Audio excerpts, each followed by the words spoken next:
이 글은 오래전 기록해두었던 개인적인 단상입니다. 작년에 내가 만난 사람들 시리즈로 멤버십에 비공개로 올렸던 글인데 김민기 선생을 추억하며 우리 구독자분들과는 공유하고 싶어 용기를 내어 읽어봅니다. 2024년 7월 21일 김민기 선생이 세상을 떠났습니다. 한 시대의 상징이었던 그의 죽음 앞에서 뭐라 형언할 수 없는 기분이 들었습니다. SBS는 뒤끝 김민기 3부작 다큐멘터리를 제작했는데요. 슬픔 속에서 다큐를 시청하고 오래전 우연히 김민기 선생을 일별하고 기록해 두었던 글들을 꺼내 보았습니다.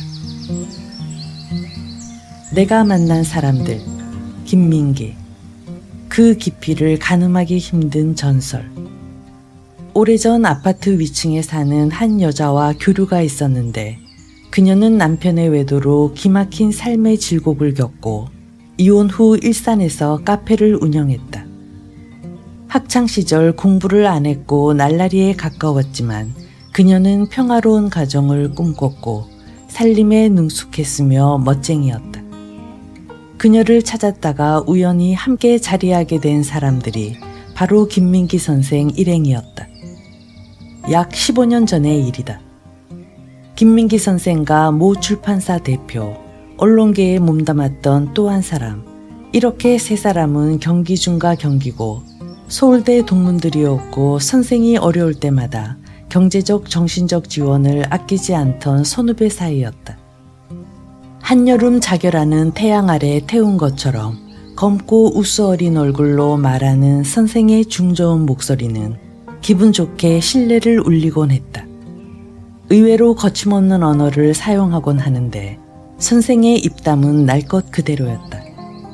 그런 선생도 조강지처에 대해선 무서워하고 어려워하고 고마워하는 공처가였고 홍대미대를 지원한 아들의 입시를 걱정하는 평범한 아버지였다. 경기고 재학 시절 선생은 가방에 늘 소주를 넣고 다녔고 아침 이슬은 고교 시절 일필휘지로 탄생시킨 창작물이었다. 그의 그림이 참 좋다고 지금도 계속 그렸으면 좋겠다고 다른 한 분이 말하자 선생이 말했다. 누나가 사준 기타를 처음 손에 잡았던 중학 시절 이야기, 대학 시절 일화들, 김광석, 황정민 등 걸출한 배우들을 배출한 지하철 1호선 연극 이야기, 그 연극을 보러 왔던 한 정치인을 철저하게 외면했던 이야기, 그의 이야기는 꼬리를 물고 이어졌다. 지하철 1호선은 학전에 안정된 재정 기반을 마련해 주었지만 선생은 어느 날 갑자기 접어야겠다는 생각을 했고 단칼에 막을 내렸다.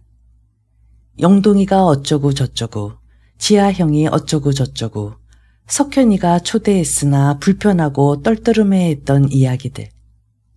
국악작곡가 김영동과 김지하와 삼성가 홍석현을 그는 옆집 사람 이야기하듯 말했다. 특히 홍석현은 그와 줄곧 학교 동기였다. 힘겹게 학전을 이끌어가고 매달 운영비가 모자라 고초를 겪지만 손을 내미는 대기업들의 지원을 완강하게 거부하는 선생은 정말 꼬장꼬장했다. 그놈들이 공짜로 그 돈을 줄 것 같아. 우리나라 언론이라는 데는 또 얼마나 치졸하고 한심한데. 내가 학전에서 공연하게 해줬던 이름까지 그대로 싹 가져가서 쓰고 있는 사람들이 있어. 가져다 써도 돼. 난 학전이 무짜리라고 생각하는 사람이야. 선생의 결혼식 때 식장 주변에 경찰 병력이 겹겹이 에워싸서 당시 유일하게 차를 가지고 있던 친구 부인의 차를 얻어 타고 경찰들을 따돌리며 전국을 돌아다닌 일화. 선생은 애연가이자 애주가였다. 그냥 마시는 술이 아니라 저녁에 한번 마시기 시작하면 새벽까지, 아침에 일어나 다시 이어 마시고 낮에서 밤으로 몇 날 며칠 계속 이어지는 음주의 시간들. 선생은 그렇게 술을 마시곤 했다. 그로부터 6년의 세월이 흘렀고 나는 아주 오랜만에 일산의 그 친구를 만났다. 그동안 친구는 유방암을 앓았고 수술과 그 고통스럽다는 항암 치료를 씩씩하게 마친 상태였다. 오랫동안 격조하다가 안부 전화를 했을 때였다. 나한테 큰 사건이 있었어 라고 친구는 말했다. 친구는 발밑에 돌에 걸려 넘어지듯 암이라는 복병을 만났고 그 혹독한 암을 이겨내며 살아남았던 것이다. 그동안의 무심함이 너무 미안해서 치킨 가게로 업종을 바꾼 그녀를 찾아 일산으로 향했다. 그리고 그때 다시 김민기 선생 일행을 만날 수 있었다. 첫 만남 이후 6, 7년의 세월이 흘렀다. 여전히 예전 그 멤버였다. 외면상 큰 변화가 없는 두 사람에 비해 선생은 예전보다 많이 초췌해 보이고 늙어 보였다. 전 언론인이었던 한 선생에게 나는 뭔가 쭈뼛쭈뼛하며 인사를 못 건네고 있었는데 당시 100살이셨던 노모가 돌아가셨을 것 같았기 때문이었다. 아, 우리 어머니. 지금도 건강하게 잘 지내셔. 이제 106세 되셨네. 여전히 집안의 크고 작은 제사를 다 챙기시고 일하는 아주머니에게 제사의 경중에 따라 장을 보는 것을 관리하고 계셔. 라고 하신다. 그날은 담뱃값 인상과 흡연 제한에 대한 성토가 있었는데 김민기 선생은 흡연실로 아예 자리를 옮기자는 제안을 했다. 담배와 술 중 하나만 사랑했으면 좋겠는데 선생은 둘을 공평하게 사랑했다. 쉼없이 담배를 피고 며칠, 일주일 혹은 보름을 쉬지 않고 술을 마셔대는 선생. 그렇게 몇 날 며칠을 술 마시고 나서 깨어날 때 말이야.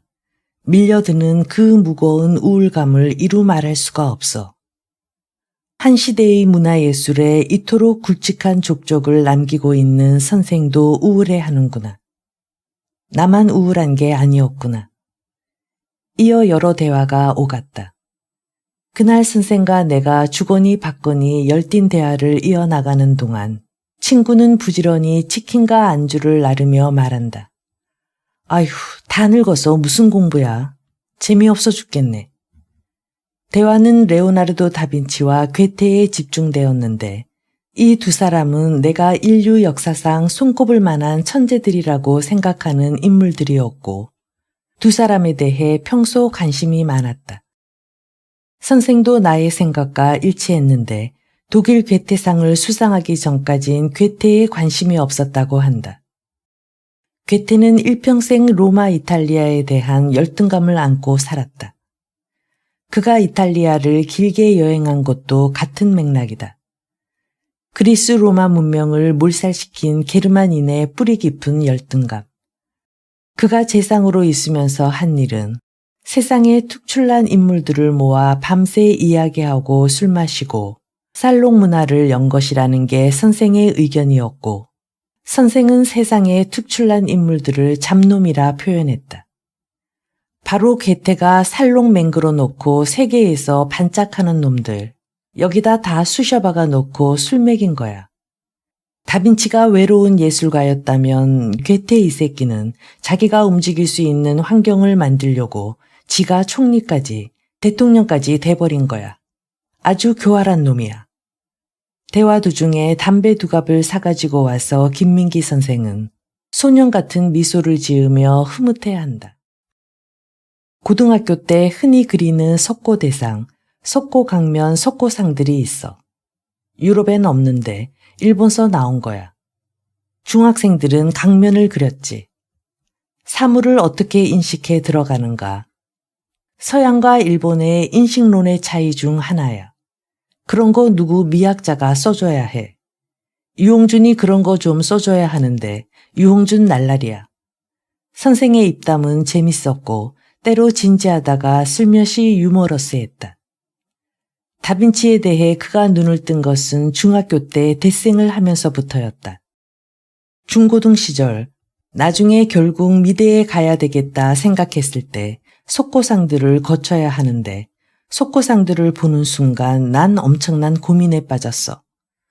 어느 날 숨이 막히기 시작하는데 한쪽이 아니라 모든 방향에서 빛이 들어오면 이걸 어떻게 그릴 거냐. 실체는 존재하는데 그런 고민. 공황장애에 빠진 거야. 그때 내게 구세주였던 게 다빈치야. 자화상을 비롯해서 다빈치의 몇 개의 드로잉이 있어요. 그 드로잉이 빛하고 상관없이 여기 실체로 흐름을 요렇게 계속 연필을 따라가는 거야. 빛의 그림자와 상관없이 연필로, 선으로 실체를 따라가는 거야. 그래서 다빈치의 드로잉은 굉장히 흐려. 진하고 하얗고가 없어. 실체만 계속 쫓아가는 거야. 어떻게 보면 길을 따라가는 것 같기도 하고. 다빈치가 요새 말하자면 스티브 잡스 같은 거지. 스티브 잡스는 하나의 문화현상, 문명을 바꾼 사람이지. 스티브 잡스가 다빈치고 괴테라 할 수 있지. 그러니까 잡놈들이지. 잡학이 섞여야지. 가끔은 선생이 미술을 전공했다는 사실을 잊게 된다. 김민기를 떠올리면 아침 이슬이 떠오르고 학전이, 지하철 1호선이, 직접 만든 수많은 그의 노래들이 먼저 떠오른다. 나는 극단을 운영하는 것이 쉽지 않고 소모적이라는 염려가 있고 그가 그림이라든가 노래와 같은 개인 창작에 몰두하며 살았으면 좋겠다는 생각을 한다. 선생의 선배는 김민기의 고교 시절 그림이 얼마나 좋은지 모른다고 하신다. 선생은 학전 문예 강좌로 유재원 교수의 그리스 신화를 할 계획인데 그의 설명이 이러했다.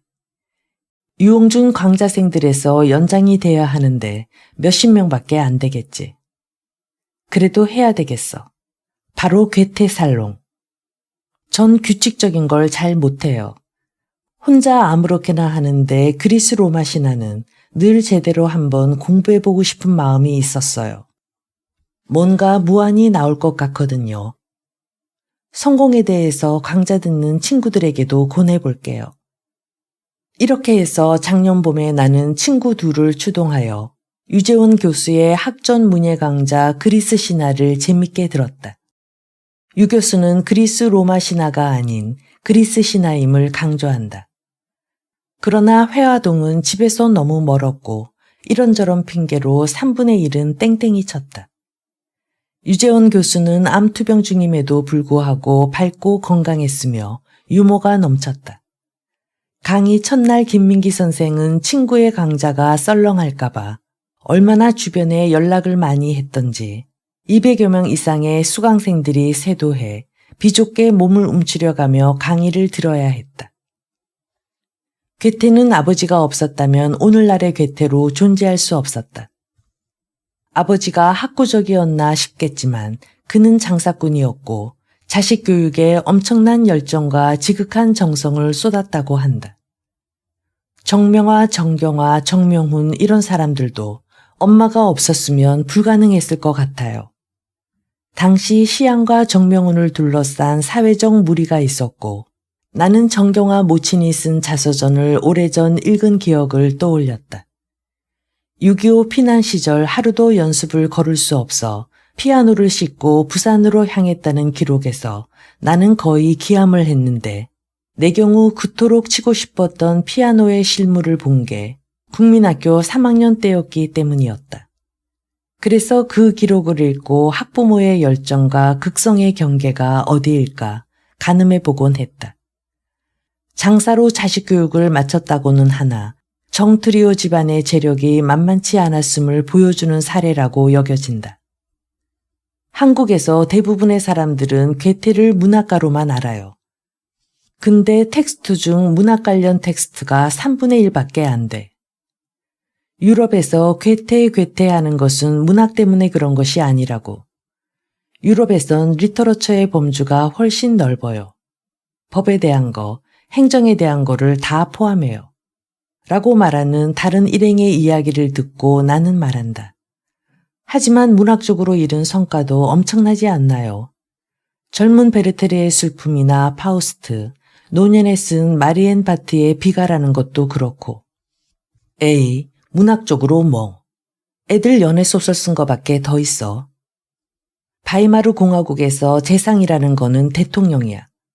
선생의 이야기는 계속됐다. 최초의 문예 강좌는 학전에서 시작됐지. 그 후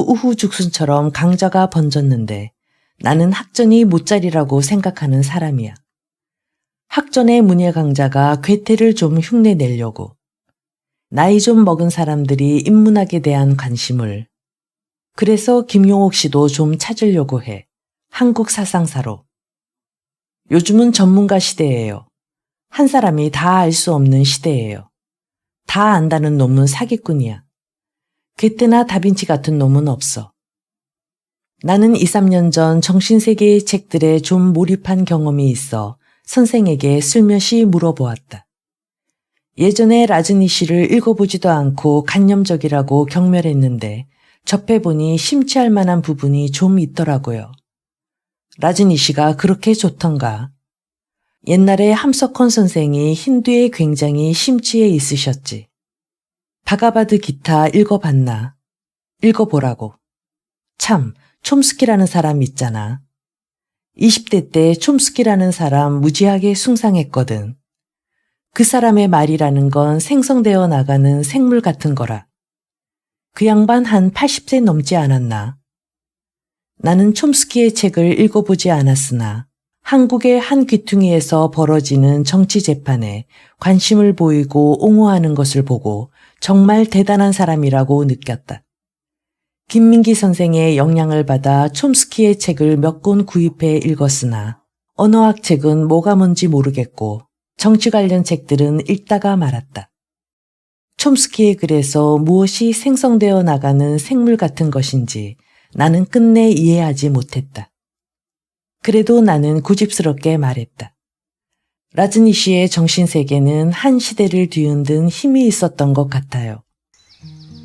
나는 김민기 선생을 보며 술과 담배에 쩔어 늙어가고 있지만 그 존재 자체가 우리 시대의 소중한 문화예술 자산이며 아끼고 싶은 사람이라는 생각을 줄곧 했다.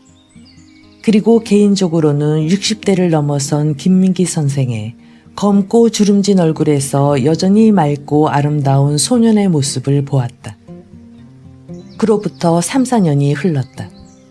전날 나는 마음이 지친 탓인지 일찍 잠들었다. 반려견 모모가 폐에 이상이 생겨 입원했기 때문이다.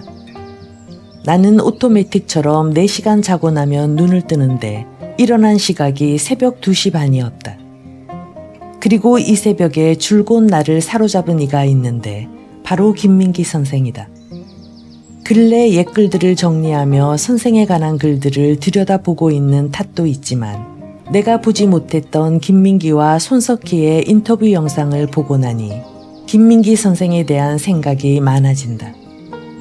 20여 분 이상 진행된 뉴스룸 인터뷰 영상을 보며 나는 쿡쿡 터지는 웃음을 참기가 무척 힘들었는데 천하의 김민기 선생이 너무도 얼어 있었기 때문이다. 세상에는 앞에 것들과 뒤에 것들이 있는데 자신은 뒤에 것들의 두목 정도 되는 사람이라 무대가 어색하다고 한다. 여기서 앞에 것들은 배우를, 뒤에 것들은 스텝이나 무대 뒷사람들을 말한다. 선생은 놀랍게도 무대에 선 적이 거의 없다고 한다. 음반 녹음을 했을 뿐. 나는 선생의 음반을 좀 가지고 있는데 무색무취의 그 목소리를 무척 좋아한다. 스크래치 가득한 흑백 필름 돌아가는 분위기. 그 군더더기 없고 심심한 느낌을 나는 사랑하는 것이다. 이 음반들은 학전을 운영하면서 자금난으로 어려울 때 제작된 것이다. 그래도 얼마나 다행인가. 동기는 안타깝지만 선생의 목소리가 음반 속에 뚜렷이 담겨 기록으로 남을 수 있었으니 말이다. 김민기 선생이 뉴스룸 생방송 스튜디오에 직접 출연하기로 결정한 이유는 10년 만에 다시 무대에 올린 지하철 1호선에 대한 애정과 원작자인 폴코 루드비히시에 대한 감사의 마음 때문이었다고 한다. 방송에서 좀처럼 만나보기 힘든 김민기의 출연에 손석희 앵커는 그간 많은 분을 이 자리에 모셨지만 오늘은 우리 대중음악사의 큰 강줄기에서 발원지에 있는 분을 만나 뵙는 것 같아. 어쩌면 오늘 이후로 문화초대석은 그만해도 될 것 같아 라고 말했다. 이보다 더 강렬한 존경과 사랑의 표현이 있을까? 나는 손석희의 표정과 눈빛에서 그가 얼마나 나처럼 김민기 선생을 좋아하고 존경하는지 알 수 있었다. 20여 분이 흐른 뒤 인터뷰를 정리하라는 뒤의 것들의 신호가 있었음에도 손석희 앵커는 이제 긴장이 풀어져 가고 있는 김민기 선생과의 인터뷰를 마무리하고 싶지 않아 몇 가지 질문을 더했다. 아마도 함께 나누고 싶은 이야기가 많았으리라. 그 깊이를 가늠하기가 힘든 전설. 그렇다. 김민기 선생은 100년에 한 번 나올까 말까 하는 인물이다. 김민기는 가수이자 작곡가, 공연 연출가다. 1970년대 포크 음악 싱어송라이터로 활동하며 아침 이슬, 아하 누가 그렇게, 친구 등의 대표곡을 남겼다. 현재는 극단 학전의 대표로 공장의 불빛, 지하철 1호선, 개똥이, 의형제 등의 공연을 제작 연출했다라고 그를 대략 소개하지만 이는 김민기라는 인물을 설명하기에 너무도 빈약한 프로필이다. 작곡가이지만 모든 곡을 작사하고 있을 뿐 아니라 그는 미학과를 졸업한 화가이다. 뿐만 아니라 그만한 지식인이 드물다. 그가 가진 방대한 지적 자산을 가늠하기 힘들다. 독일에서 괴테상을 수상하기도 했지만 나는 진심으로 그가 한국의 괴테이며 레오나르도 다빈치라고 생각한다. 그 예술성과 천재성이 충분히 발현되지 못한 우리나라의 풍토가 안타깝기 그지없다. 인터뷰를 통해 알았는데 두 건물에서 운영되던 학전이 한 건물로 축소됐다. 그래서 한 번에 하나의 공연밖에 올릴 수 없어 지하철 1호선을 제한적으로 올릴 수밖에 없게 된 것이다. 내가 가장 애창하는 곡들은 공교롭게도 모두 김민기 선생의 곡이다. 기지총과 가을 편지. 그런데 가을 편지는 더 이상 부르지 않는다. 시인 고은이 우리가 알던 고은이 아니기 때문이다. 이 점에서도 김민기 선생의 어린아이 같은 천진함과 그 순수성이 특별하게 느껴진다. 그는 매우 신랄함에도 불구하고 순수하기 그지없다. 인터뷰 마지막에 아침 이슬을 빼놓은 김민기란 어떤 사람으로 기억되고 싶냐는 손석희의 질문에 그냥 함께 살아가는 늙은이다. 그걸로 족하지 않겠나? 라고 답했는데 나는 참으로 김민기답다고 생각하고 미소가 걷어지지 않았다. 김민기. 그는 늘 조용히 무언가를 이루어내는 아티스트였다. 그 깊이를 가늠할 수 없는 전설. 우리 시대는 그를 잊지 못할 것이고 우리는 김민기를 많이 그리워할 것이다.